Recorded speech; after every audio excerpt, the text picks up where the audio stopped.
Sistema Michoacano de Radio y Televisión presenta. Compañeras y compañeros diputados.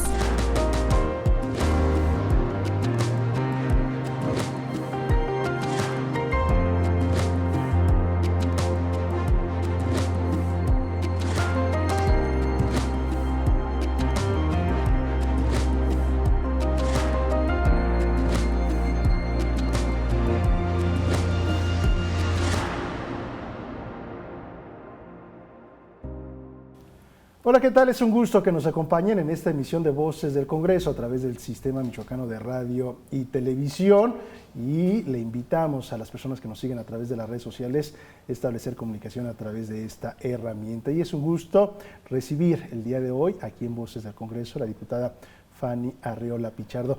Diputada, grato poder platicar en este medio público contigo. Bienvenida. Gracias, Sergio. Un enorme placer poder compartir este tiempo con el auditorio michoacano y a través de las redes sociales y de las herramientas digitales, pues con todos los michoacanos que nos ven en el mundo entero, ¿no? Que ahora ya estamos en todo el mundo. Así es. Para iniciar esta conversación, diputada, ¿quién es Fanny Lizeth Arriola Pichardo? Bueno, pues Fanny Arriola, como comúnmente me llaman, es una chica activista social, originaria de Apaxingán, hoy diputada local, con este cargo que logramos alcanzar en el 2021 a través del voto popular. Y más allá del cargo, una mujer que intenta seguir abriendo brechas para la consolidación de la equidad de género, para la igualdad de condiciones, para mejorar las condiciones de las infancias en Michoacán. Y bueno, una mujer comprometida con su pueblo, con su gente, con el lugar que la vio nacer y pues por añadidura con este país que yo creo que todos amamos y que todos quisiéramos ver mejor. ¿Cómo fue la infancia de Fanny en Apatzingán? ¿Cómo llegas a Morelia? ¿Cómo se da esta vinculación con el mundo de la política? Lo mencionas, activista, siempre pues de la mano a diferentes causas. ¿Cómo se da este clic con la política? Pero platícanos un poquito el tema de la infancia, de la juventud. ¿Qué hacías en Apatzingán?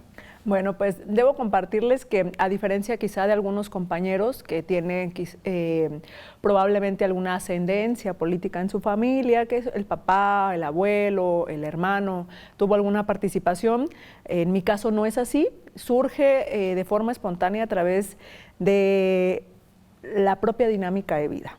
Y de manera fundamental, ese instante que me convierte, digamos, en una persona política sin saberlo de primera mano, es mi paso por la universidad. La carrera universitaria es ese cambio de venir de un pueblo, digamos, de una acostumbrada a un tipo de vida, mudarme a Morelia por la necesidad de seguir estudiando, porque en ese entonces, estoy hablando por lo menos de hace 20 años que eso sucedió, pues las carreras universitarias no estaban tan al alcance. Hoy es diferente porque las herramientas digitales lo permiten. Y es en la Facultad de Economía que yo descubro esta vocación.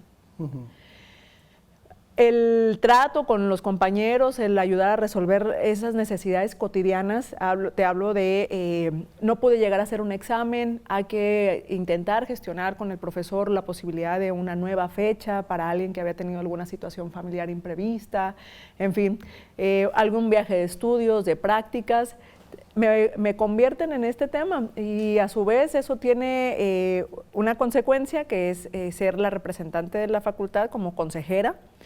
Y bueno, termino esta etapa, para no hacerla muy larga, con mi trabajo de tesis. Es un plan de desarrollo, el ejercicio de un plan de desarrollo municipal para mi municipio, Apaxingán, que logro presentárselo a un candidato a presidente municipal en ese entonces, y ahí la vinculación, o donde yo experimento esa posibilidad que muchos jóvenes quizá no tenemos, de cómo llevar a la práctica tu carrera profesional, cómo llevarla y trasladarla a la vida real, a la vida cotidiana. A mí se me da de esta forma y bueno, a partir de ahí una participación partidista siempre con quizá no muy claro cómo hacerlo, pero sí sabiendo qué era lo que queríamos hacer, ¿no? Que era una participación en torno al desarrollo social, que esa fue como el inicio, básicamente. El tema de la mujer dentro de la universidad, el tema también de enrolarte en temas políticos, en un inicio actualmente sigue siendo complejo. Sí, claro, por supuesto. Yo creo que a pesar de que muchas mujeres han hecho un trabajo extraordinario por lograr espacios de equidad, hay todavía mucho trabajo por hacer.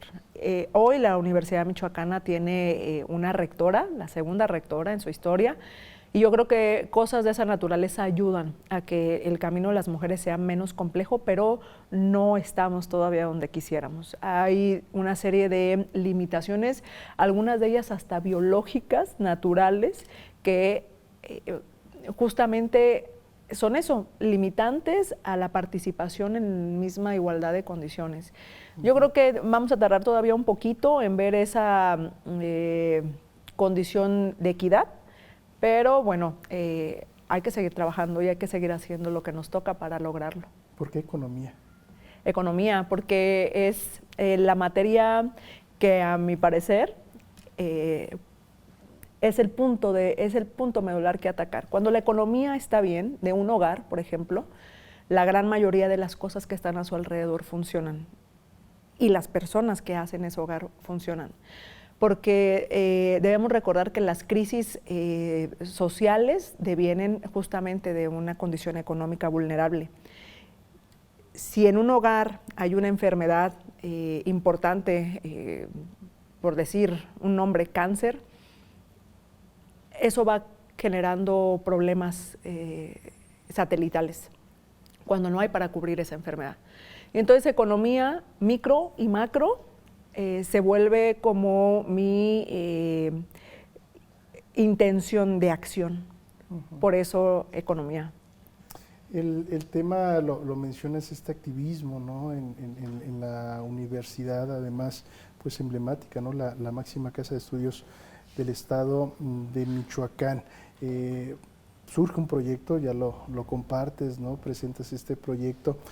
¿Y cómo se van dando los primeros años dentro de la política? ¿Qué te fue marcando en este mundo de la política?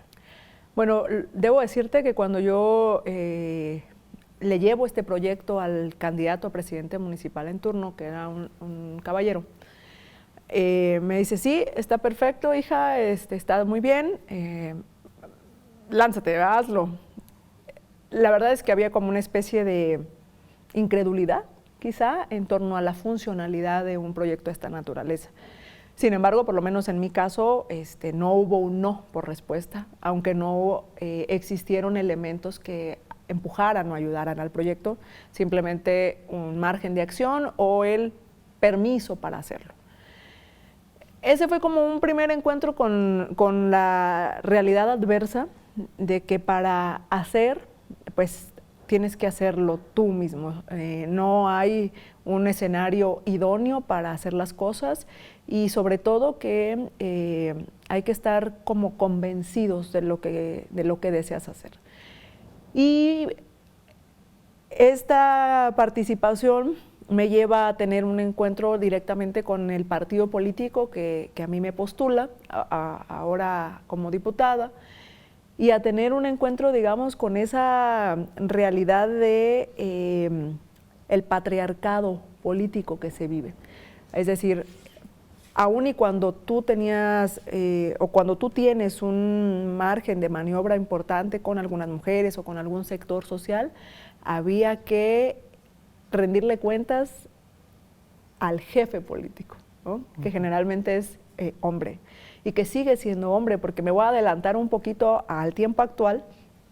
Y una de las diferencias importantes que tuve con mis compañeras en la bancada es que éramos 5 mujeres y un hombre. Y alguien decidió que ese hombre era el que tenía que coordinar la bancada. Digo, chicas, de 5, alguna de nosotras tiene que tener las cualidades suficientes para hacer ese trabajo. Y había como una especie de silencio en torno a defendernos a nosotras mismas. Y sigue habiendo esa condición, para mí, de las mayores limitaciones que existen, porque creo que el espíritu femenino de las mujeres en la participación política no ha logrado permear hasta la médula.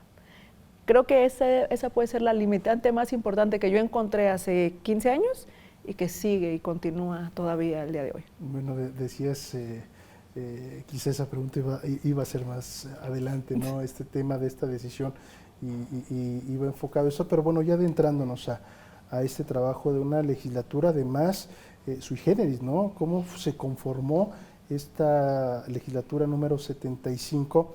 La mayoría son mujeres. Mujeres. Y lo que acabas de decir, ¿ha sido una legislatura diferente o podemos decir desafortunadamente que no lo ha sido, Fanny?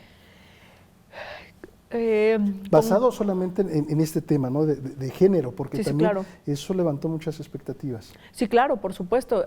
Hoy tenemos de los 40 diputados que conformamos esta 75 legislatura, 25 somos mujeres. Estamos a 2 votos de ser mayoría calificada, y la mayoría calificada hace que sean posibles cambios a nivel constitucional. Y entonces la expectativa, creo yo, de las mujeres michoacanas es, bueno, con tantas mujeres siendo la voz nuestra en esa tribuna, en la máxima tribuna del Estado, la defensa de nuestros derechos y de nuestras exigencias cotidianas a las que nos enfrentamos las mujeres todos los días, seguramente va a tener una voz mayor, y creo que le hemos quedado de ver a las mujeres michoacanas en ese sentido, en muchos temas. Algunos de ellos son un tanto cuanto, desde luego, controversiales, pero más allá de la controversia, creo que existe el derecho, y el derecho consagrado ya a nivel constitucional federal, y ni siquiera hemos sido capaces de caminar al mismo ritmo que lo han hecho la Federación y algunos otros estados en temas muy concretos como el feminicidio, como la pensión alimenticia, como el tema del aborto. Creo que ahí es donde le hemos quedado a ver. Ni siquiera me aventuro o me arriesgo a decir vayamos un paso más adelante, sino por lo menos vayamos caminando al mismo ritmo que el resto del país. Tenemos que hacer una pausa, diputada, y ¿te parece si regresando continuamos hablando sobre este tema que ha faltado, que ha pasado según pues este análisis, esta reflexión que tú realizas, ¿te parece? Claro que sí. Hacemos una pausa, en esta ocasión platicando con la diputada Fanny Arreola aquí en Voces del Congreso.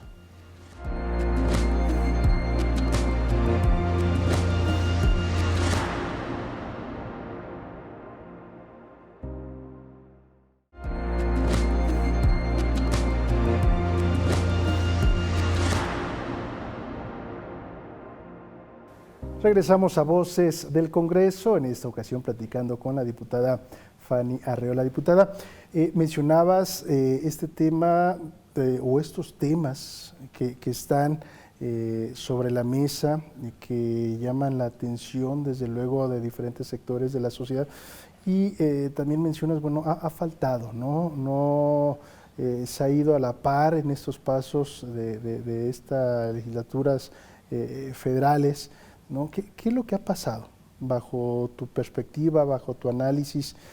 ¿Por qué no han caminado, mencionabas, a este ritmo o a la par?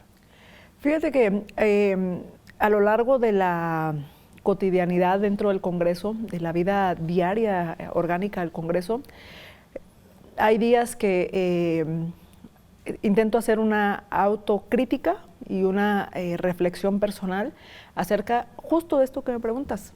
¿Qué ha sido o cuáles han sido los elementos que han impedido que esta prácticamente mayoría calificada de las mujeres no logre dar el paso?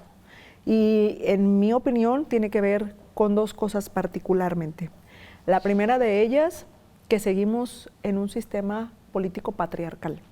Es decir, la gran mayoría de mis compañeras, en mi caso, digo en mi caso no, porque yo ya no tengo un partido político, pero la gran mayoría de mis compañeras está subordinada a la línea política que le marque su partido. Y si la memoria no me falla, creo que al día de hoy no tenemos ningún partido en Michoacán que esté liderado por una mujer. Todos tienen presidente hombre. Ese es un primer elemento. El segundo elemento, y que va de la mano, es el famoso costo político que tiene dar algunos pasos, pero que en su esencia tiene como origen esta falta de convencimiento personal y de concientización de los temas. Porque una cosa es leerlos, saber que existe el feminismo, saber que siendo mujer estoy obligada a apoyar a otra mujer, pero otra cosa es realmente entenderlo, practicarlo y promoverlo. O sea, yo puedo ser en el discurso una mujer que sea defensora de las mujeres, pero en la práctica no serlo. Y a la gran mayoría de las compañeras les pasa. La gran mayoría de las compañeras sigue ausente de la concientización de lo que eso significa. Hay una embajadora, ahorita me voy a acordar su nombre, que en alguna participación que hizo en Parlamento Europeo, a tono de chascarrillo, por supuesto, a tono de broma, pero con una gran reflexión detrás, que había un lugar destinado en el infierno para las mujeres que no apoyaban a otras mujeres. Porque es increíble cómo, estando en espacios de poder, muchas mujeres no escuchan, no son empáticas con la realidad que viven las mujeres todos los días, ¿no? Porque a lo mejor su vida personal no ha tenido ese contacto y ese choque con las adversidades, una. Y dos, muchas veces ni siquiera saben que lo han tenido. Han sufrido de abusos en su entorno laboral, pero ni siquiera saben que son abusos, que no debían ser llamadas de tal o cual modo, que no tenían por qué tolerar ciertas conductas de los caballeros en su entorno.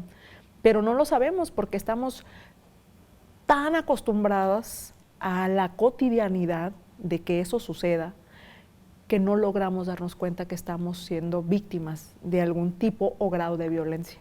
Y entonces, al no ser conscientes de ello, pues por supuesto que si una mujer llega y te dice, es que esta persona me está pidiendo está insinuando un favor sexual por este trabajo, tú dices, ay, no pasa nada, pues tú tranquila, hombre, pues así son los hombres, ¿no? Así son, no te preocupes.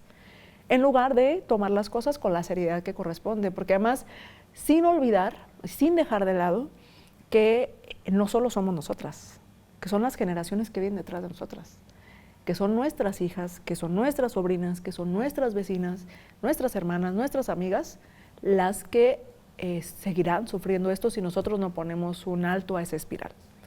Entonces, más o menos creo que ahí tiene que ver esta limitación del Congreso con la falta de convicción en torno a estos temas y el paternalismo político, o más bien el patriarcado político.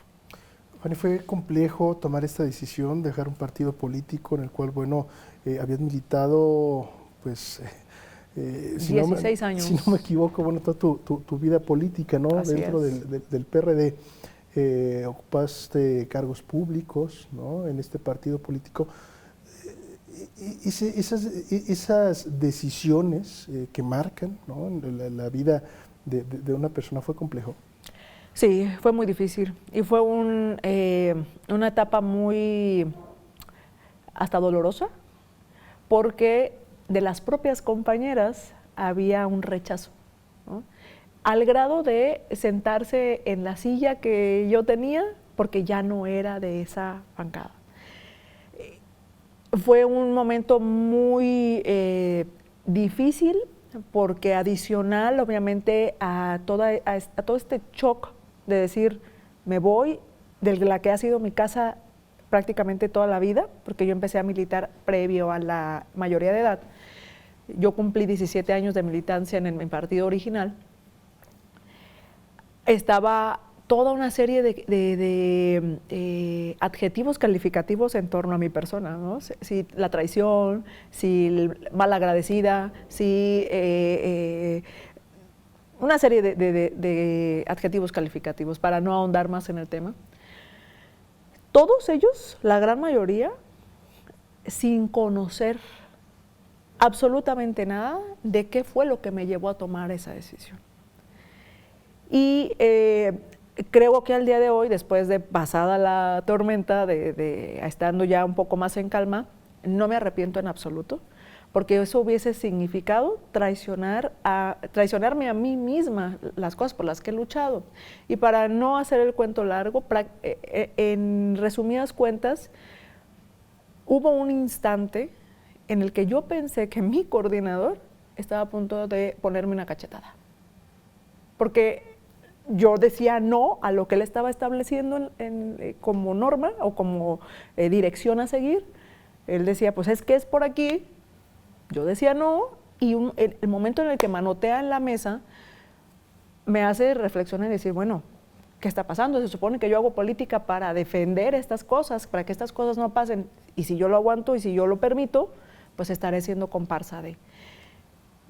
Suceden y pasan muchos acontecimientos a lo largo de ese periodo, de más o menos 3 meses, y bueno, al día de hoy te puedo decir con toda la certeza del mundo que no me arrepiento y que fue lo mejor que pude haber hecho, porque el día de mañana esto me dará cierta, pues creo yo, congruencia a la hora de seguir defendiendo estos temas. ¿Cuáles son los temas? ¿Cuáles son los grandes temas que tiene el Estado? ¿Cuáles son los grandes pendientes? Que lo he mencionado en cada emisión y he cuestionado a las y los diputados que han estado sentados ahí, donde estás tú. ¿Cuáles son los grandes desafíos que tiene esta legislatura?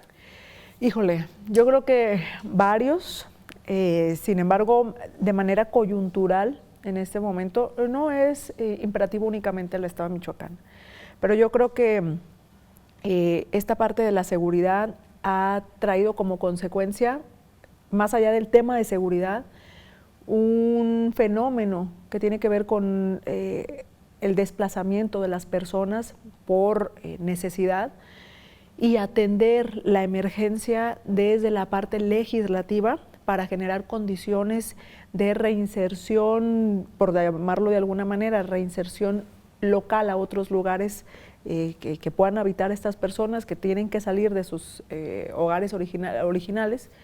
Creo que ahí radica una de las primeras deudas importantes en torno a cómo facilitar su tramitología cuando se trata de documentos básicos, por ejemplo. Cómo garantizarles condiciones mínimas. No hablo de que el Estado tenga que otorgar casa, sustento y demás, pero por lo menos sí un piso, una base mínima de seguridad social. Otro de los grandes temas creo que tiene que ver con la parte electoral. Yo creo que hubo ahí algunas cosas que quedaron en el tintero, que ya no podrán ser aprobadas, o que de ser aprobadas ya no podrán ejercerse en este año electoral que viene. Y pues básicamente el crecimiento del Estado,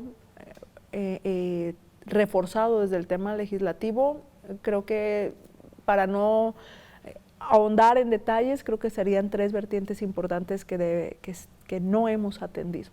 ¿Te parece si hacemos una pausa, regresamos de para hablar de este tema del desplazamiento, de lo que significa, ¿no? Quiénes están involucrados, porque si bien hablamos de tema de seguridad, pero qué es lo que está provocando en el estado anímico, en el tema de las emociones, en el tema de la economía, ¿no? En el tema de la alimentación, salud, porque no solamente es huir de un punto para buscar una mejor vida, sino que también todo lo que implica este tema de los desplazamientos. ¿Te parece? Claro que sí.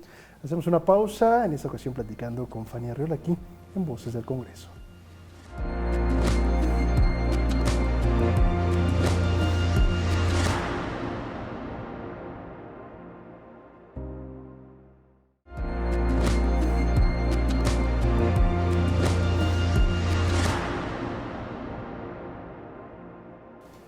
Gracias por continuar con nosotros en Voces del Congreso, platicando en esta ocasión con la diputada Fanny Arreola.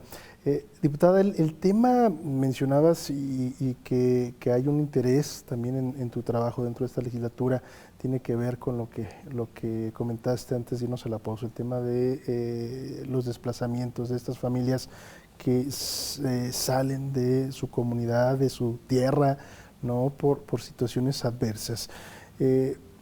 Y mencionabas el Estado, bueno, no tiene que darles una casa, no tiene que darles alimentación. ¿Qué es lo que se puede generar en estas situaciones? ¿Cómo también, bueno, atacar el origen, ¿no? Evitar que haya desplazamientos, pero ¿qué es lo que propones? ¿Qué es lo que has trabajado en este sentido? Pues compartirte que hay desde prácticamente 1 año, 3 meses, en comisiones, una iniciativa que trabajamos junto con muchos compañeros activistas sociales del tema. Es justo eso, es una ley de desplazamiento forzado interno para el Estado de Michoacán. Y esa ley, el espíritu o la esencia de esa ley, lo que intenta es, en primer lugar, obtener información fidedigna. Porque tú eres comunicador de noticias y tú sabes perfectamente que no existe una cifra oficial. Lo que tenemos hoy son la cifra que da la asociación Unidos por Amor de un estimado de la gente que se ha tenido que desplazar. El primer paso de esa ley es conformar padrones confiables de quiénes están saliendo de sus hogares, de qué tipo de personas están saliendo de sus hogares, para que al tener información tú puedas tomar medidas de política pública. Es decir, como Centro de Desarrollo Integral de la Familia DIF, tú llevas cobijas a la zona de Tierra Caliente, porque te comentan que hay 300 familias desplazadas. Bueno, llegas allá y quien ocupa cobijas son 5 o 6 personas porque no tienen dónde quizás recostarse. Pero lo que más ocupas es leche infantil, porque salieron mamás con sus hijos pequeños, y algunas de ellas a punto de dar a luz, y tú no llevas leche infantil. Entonces, en realidad estás yendo, sí estás acudiendo, pero no estás resolviendo el problema, o no estás coadyuvando a resolver el problema. Cuando esta ley surge y nace de la necesidad, hablábamos de que la gente te lo puede compartir, todos los días es el talón de Aquiles. Llegan los que logran llegar con una credencial de lector, porque a veces hasta tus documentos básicos se quedan, porque tienes que salir de noche corriendo con lo que puedes agarrar. No porque tú tengas un problema, sino porque hay un enfrentamiento tan cerca de ti que no quieres que tus hijos sufran de una bala perdida, por supuesto, y entonces decides salir sin documentos básicos. Si por alguna razón necesitas atención médica, la clínica 0, por decirte un ejemplo, 089 te dice, no, aquí no la podemos atender porque usted pertenece a la 072. Hasta que cambie usted y me traiga un comprobante de domicilio, entonces lo podemos atender. Esas cosas no pueden pasar. Tiene que haber medidas a través de la ley que permitan y sobre todo se fondien, porque al final de cuentas la ley sin recursos es demagogia, es letra muerta. Entonces, esa ley de desplazamiento intenta que los hospitales tengan ¿cómo decirlo? Condiciones de operatividad de emergencia para gente justamente que no tiene manera de comprobar su residencia en el lugar o la clínica de adscripción a la que le corresponde. Y eso tiene que venir acompañado de una condicionante financiera. A su vez también prevé que los registros civiles puedan expedir documentos válidos en cuanto ellos verifiquen su personalidad a través de su sistema de datos, su base de datos, que si bien el acta de nacimiento te la pueden expedir en todos lados, tiene un costo importante. Ese costo debería ser 0 si tu condición es de desplazado. Y para que un juez pueda determinar que efectivamente no estás mintiendo y tú eres desplazado y necesitas un acta de nacimiento, tienes que haber estado previamente registrado en ese padrón que la ley prevé armar para que exista información confiable. Entonces es todo un entretejido de herramientas que se tienen que construir, pero que al día de hoy pues no existen porque no hay una obligatoriedad de parte de las instituciones que conforman el gobierno. Ese es el espíritu de esa ley. Más allá, yo no soy partidaria ni de la crítica férrea a los gobiernos ni estatales ni municipales, porque sabemos lo difícil que es gobernar. Quizá de primera mano no me ha tocado, pero he sido funcionaria de gobierno y se encuentra uno muchos obstáculos para realizar su trabajo. Coyunturales, naturales, momentáneos, pero existen. Y entonces yo creo que la crítica y algunos compañeros opositores de los gobiernos en general, de decir es que no hace, es que le falta esto, le falta lo otro, generan un ambiente todavía más tenso. O sea, desestabilizan, no ayuda. Lo que queremos es que esto se solucione. Se lleve la estrellita, la palomita, quien se la lleve. Al final de cuentas, los ciudadanos lo que necesitan, lo que requieren es que no te cierren los negocios, que tu negocio venda algo y que no hayas abierto y al final de cuentas no hayas vendido nada, porque la gente no sale de sus hogares por miedo. Que puedas llevar a tus hijos a la escuela de forma segura sin pensar si va a haber algún problema, si va a caer un dron con una bomba, si va a terminar el día bien. Ese es el tipo de cosas que los ciudadanos quieren ver resueltas, más allá de si es azul, verde, morado, rojo, o si es Juan o Petra. O sea, el tema es que hay una deuda con los ciudadanos y hay que atenderlo. Hablando de esas deudas, ¿cómo ves tu distrito? Lo has caminado, lo conoces, has tenido este acercamiento con la ciudadanía. También no podemos negarlo, la región es rica, ¿no? Es muy bondadosa, ¿no? La naturaleza es muy generosa en esta zona del estado de Michoacán, pero ¿cuáles son? Lo decías, hay deudas históricas, ¿no? en nuestro país, en el estado.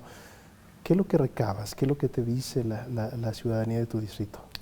Pues lo primero es que hay un vacío legal importante en torno a que hoy día cualquier persona o un grupo de personas puede venir a decirte, tú cortador de limón, hoy no trabajas. Los cortadores de limón, que es el fuerte de la región de Apaxingán y de la Tierra Caliente, Buenavista, La Huacana, Parácuaro, Nueva Italia, particularmente el tema agrícola, viven al día. Y si alguien viene un día antes o la mañana muy temprano a decirte que no vas a trabajar, es probable que ese día no tengas un ingreso. No es probable, es lo más seguro. Ese es el tipo de cosas que están mermando la condición de vida actual. Y fíjate que el distrito es muy diverso en ese sentido, porque mientras Apaxingán y la región padece estas cosas, tenemos un oasis a la mitad del desierto que es Tancítaro. Tancítaro que ha hecho la propia necesidad que se organicen y que fomenten su propia seguridad. Con algunas cuestiones que revisar, seguramente sí, pero por lo menos al día de hoy medianamente les ha funcionado para no vivir estos acontecimientos que se viven en este lado del distrito o de la región. La gente, la gran mayoría de la gente lo que expresa es cómo hacemos para vivir. Y la primera condición para vivir es el tema de los ingresos. Era lo que yo te decía hace un momento, la economía es un eje vital, es la médula de los hogares, de las naciones, de los países. Creo que hay que empezar por ahí, creo que hay que atenderlo, aceptarlo, porque aquellos gobiernos que lo niegan, entiendo que es una estrategia quizá de supervivencia política, pero la realidad es otra, y entonces lo que le duele a la gente es otra cosa, y creo que para atender un problema hay que aceptarlo. Tú no puedes ir al doctor a atenderte de algo si ni siquiera aceptas que tienes necesidad de ir al doctor, ¿no? Entonces, creo que ahí es parte importante todos los esfuerzos que se hagan, los programas sociales, la asistencia de las autoridades a los lugares, todo está bien, ayuda y promueve que eso pueda tener una solución, pero no es permanente, es un mejoralito a las cosas, hay que entrarle a un tratamiento profundo. El tema de la confianza en los servidores públicos, en este caso en diputados, ¿no? Diputadas, lo mencionabas tú ahorita, la ciudadanía, pues gran parte, la mayoría me atrevo a decir que pues está buscando el sobrevivir, ¿no? El día, cómo va a salir tu día, en que tenga un buen trabajo, que esté bien remunerado, que tenga la posibilidad de un acceso a una buena educación, salud. Pero el tema de una participación en electoral, el tema de salir a votar, el tema de participar, darle un seguimiento a algún funcionario, a una persona que va a ocupar un cargo público, ¿hay confianza en los diputados, en los funcionarios? ¿Cómo percibes tú a la ciudadanía al día de hoy? Yo creo que hay que ser muy realistas, Erich, y la verdad es que creo en alguna encuesta hace algunos meses, antes de la policía creo estaban los partidos políticos, un poquito antes el ejército, en el tema de confianza, ocupando los últimos lugares, ¿no? O sea, quienes hacemos política ocupamos los últimos lugares de confianza de los ciudadanos con razón de sobra, porque a lo largo de la historia los hechos nos han mostrado esa realidad pues de la corrupción, del constante saqueo a las arcas públicas, en fin. Yo creo que las nuevas generaciones que venimos empujando ahora el quehacer político, tenemos la obligación de resarcir ese daño. ¿Qué tanto lo vamos a lograr? No lo sé, porque finalmente pues nosotros con nuestro actuar cotidiano es que lo vamos a ir marcando la pauta. ¿La confianza está perdida hoy? Yo creo que sí, es labor nuestra recuperarla. Y sí es una condicionante para volver a hacer que los gobiernos recuperen justo eso, la gobernabilidad. Porque es increíble, lo escuchas en cualquier lado, por lo menos de la región donde yo vivo, me robaron X cosa, ve con la policía, no, mejor voy con el señor aquel para que él mande llamar y me entregue mis cosas. O sea, ya ni siquiera acuden a buscar justicia con las instituciones, ya buscan justicia con alternativas distintas. Eso no debe pasar, esa gobernabilidad se debe recuperar. Y creo que hay muchos compañeros y compañeras valiosas de generaciones más jóvenes que creo que somos conscientes de ello y que intentaremos dar un paso en ese sentido. Tenemos que hacer una pausa y regresamos en esta ocasión platicando con Fanny Arreola, aquí en Voces del Congreso.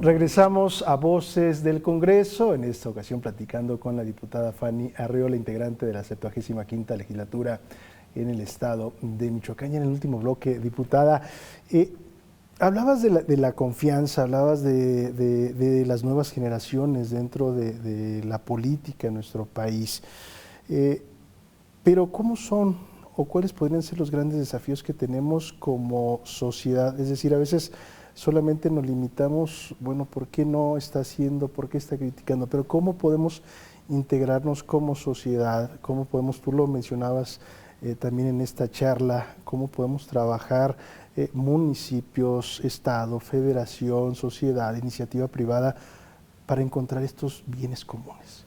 Fíjate que es vital esto que mencionas, porque efectivamente esta correlación de energías, sociedad, empresarios, gobierno, grupos organizados de la sociedad civil, hace que potencialmente las cosas que generalmente se le exigen al gobierno sea una causa común. Es decir, no esperar. Como ciudadanos creo que es una de las autodeudas que tenemos, no esperar a que nos lo resuelvan, sino a buscar formas creativas de participación. Creo que particularmente te puedo decir, por ejemplo, el tema de los derechos de la diversidad LGBT. Prácticamente todos los logros que hay en torno a este tema, que además soy una defensora de la causa, de la comunidad, ha sido producto del trabajo, de la exigencia, de la organización que ellos han tenido.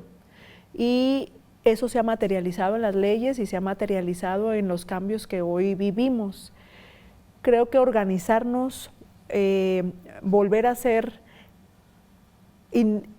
seres individuales, pero que pertenecen a un entorno social es importante, porque hoy estamos demasiado individualizados. Hoy la mayoría de las personas pensamos, si yo estoy bien, si yo me encuentro bien, el mundo que ruede, mientras yo esté bien. Creo que hay que quitarnos eso de la cabeza, porque yo lo hablaba con algunos compañeros legisladores, digo, es que tenemos que hacer algo, o sea, poquito, mucho que podamos hacer desde aquí, pero tenemos que hacer algo, porque esto está caminando tan rápido que a lo mejor algunos de ellos puedan pensar, a mí no me va a pasar, yo vivo en este fraccionamiento que está súper vigilado, aquí no va a suceder nada. No, algún día los va a alcanzar si no lo detenemos a tiempo. Este fenómeno tan fuerte de desestabilización social. Creo que tenemos que ser ciudadanos más participativos, mucho más entusiastas, mucho más empáticos. Por supuesto que se ve difícil porque van a decir quienes nos están viendo, vas a ver, diputada, pues está padre ser alegres y ser empáticos cuando tienes resuelto todo, ¿no? Pero tengo que trabajar, tengo que cuidar a mis hijos, no me alcanza el día, el sueldo que me pagan no es suficiente y a veces tengo que hacer hasta doble turno y me pides que además sea empático y alegre y optimista, no puedo. Sé que no es sencillo, pero sí hay una necesidad imperante de por lo menos ponernos en los zapatos del otro. Creo que empezar por ahí es una buena forma de intentar una chispa de cambio real. Y bueno, finalmente gobiernos van y vienen, Erich. Gobiernos, diputados vamos y venimos. Las necesidades reales de la gente siguen ahí y esas solo las vamos a poder hacer o lograr cambiar los propios ciudadanos. Tema nacional y bueno, el nacional particularizarlo a los municipios, necesitamos fortalecer temas municipalistas, son los primeros contactos que tiene la ciudadanía, no es el Estado, no son diputados, es el municipio. ¿Cómo ves el tema de los municipios, en este caso en particular en el estado de Michoacán? Yo creo que sí hay una situación que debe ser motivo de análisis importante, porque entiendo que este gobierno federal ha tenido la tendencia a seguir reduciendo el tema del municipalismo. Y bueno, no lo entiendo, ha sido una realidad a través de la disminución de sus participaciones federales. 18 centavos de cada peso, cuando mucho. Creo que hay que ayudar a los municipios a actualizar bases recaudadoras propias. Creo que hay que vigilar algunos temas fundamentales, que es particularmente salud, seguridad, educación, en torno a que muchos municipios siguen pagando maestros, porque las escuelas no tienen algunos maestros de primaria, de secundaria, y van y se lo solicitan al presidente municipal. Y el presidente municipal se ve en la necesidad de tener que pagar docentes. cuando se supone que eso lo atiende el Estado, ¿no? O la Federación. Entonces, creo que al mismo tiempo que se le ha reducido condiciones de operatividad a los municipios, se le han incrementado las exigencias y las demandas. Me parece que hay un tema de fondo que atender ahí con los municipios, desde luego, pero creo que caminaría mucho más rápido si los municipios lograran ser agentes de transparencia, porque ese es un tema ahí pendiente, efectivamente. Una cosa es llenar tu plataforma de transparencia, que por supuesto que se valora, porque hay muchos municipios que ni siquiera eso tienen completo, y otra cosa es realmente ver cómo funcionan las arcas públicas municipales en muchos municipios. Creo que la propia gente se vería estimulada si los recursos que ahí se administran los vieran reflejados en su vida cotidiana.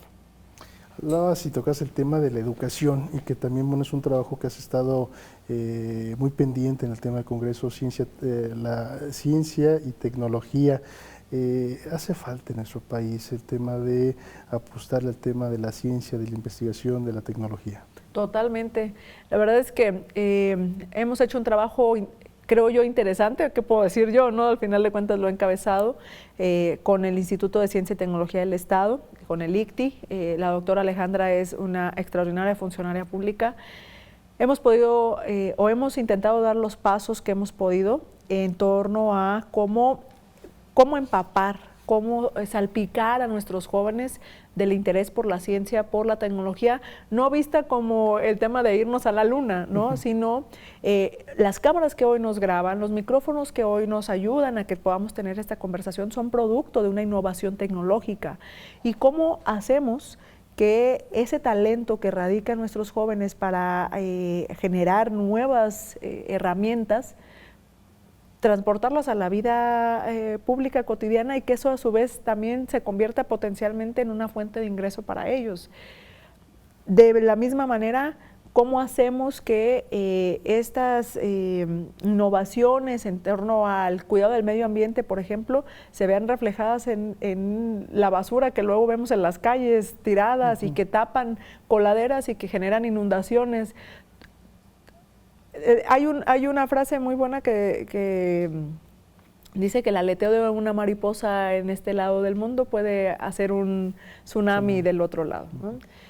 Pequeñas acciones pueden convertirse de forma encadenada en beneficio o perjuicio del desarrollo de la vida social.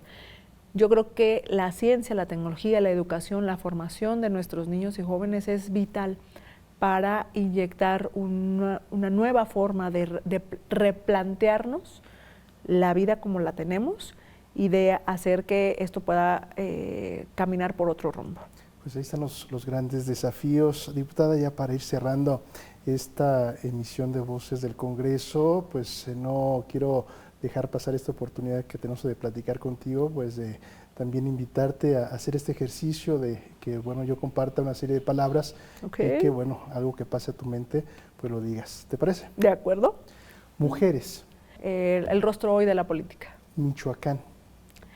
La tierra que más amó. Congreso. Pendientes sociales. Educación. Vital para el desarrollo. Violencia. Necesidad de atención. Economía. Necesario impulsar. Universidad Michoacana. Mi aula mater que amo tanto. Apatzingán. Una tierra próspera que tendremos que trabajar mucho por ella. Diputada, yo te agradezco mucho esta participación en este espacio público. Siempre grato poder platicar contigo. ¿Algo más que quisieras compartir en 2 minutos que nos restan? ¿Algo más que quisieras decirle a las y los michoacanos? Pues primero agradecerte profundamente el espacio, Erich, a ti, a tu equipo, al equipo del Sistema Michoacano. 2, pues compartirles nuestras redes sociales, nos encuentran como Fanny Arreola Pichardo en todas las redes sociales, ahí pueden seguir un poco el trabajo que hemos venido desempeñando y por supuesto también el contacto personal.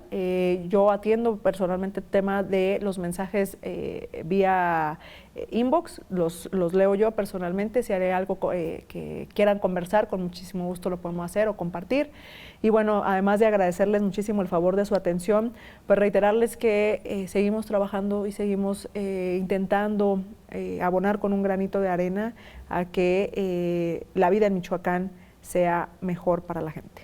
Diputada, muchísimas gracias. Al contrario, gracias, Eric. Y gracias a usted, a nombre de toda la producción, agradecemos su atención. Tenemos una cita aquí en Voces del Congreso. Mi nombre es Eric Serpa. Pásela bien.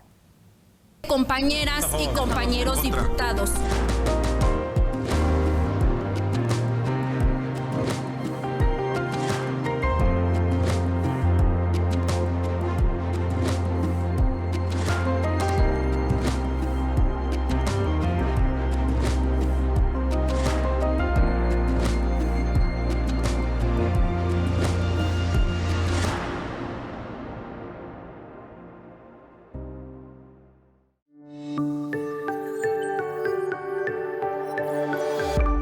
Sistema Michoacano de Radio y Televisión presentó